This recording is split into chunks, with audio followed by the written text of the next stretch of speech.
ఇరాన్కి సంబంధించిన ఆర్థిక వ్యవస్థ దాదాపుగా 70-80% ఆర్థిక వ్యవస్థ ఆయిల్ రవాణా మీదనే ఉంటుంది. ఈ ఆయిల్ అంతా కూడా కర్గ్ ద్వీపం దగ్గరనే ఉంటుంది. నిన్న అమెరికా చేసిన దాడి ఆ ద్వీపం మీద, కానీ ఆయిల్ జోలికి పోలా. అక్కడున్న ఆయుధాలని ధ్వంసం చేశారు, ఆ డిఫెన్స్ సిస్టమ్స్ని ధ్వంసం చేశారు.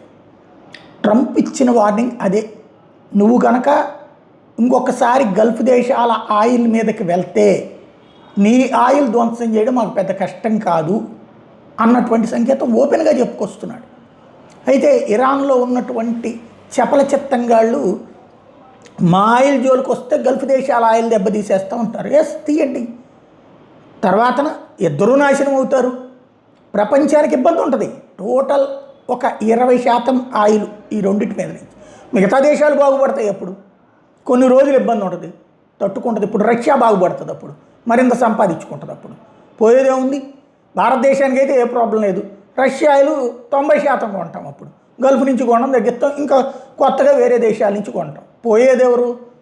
ఈ ముస్లిం దేశాలు పోతాయి, ఆ ముస్లిం దేశము పోతుంది. అక్కడ చేసింది ఎవరవుతుంది?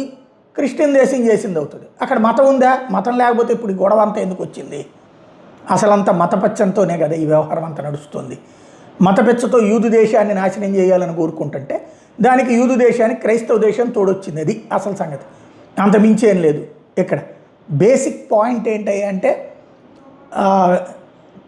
దాదాపుగా ఇరాన్కి ఆయువు పట్టు లాంటి ఆయిల్ వ్యవస్థలను కూల్చడం మాకు కష్టం కాదు. వాస్తవంగా ఇజ్రాయెల్ పేల్చేస్తానంటే అమెరికా ఆపుతోంది.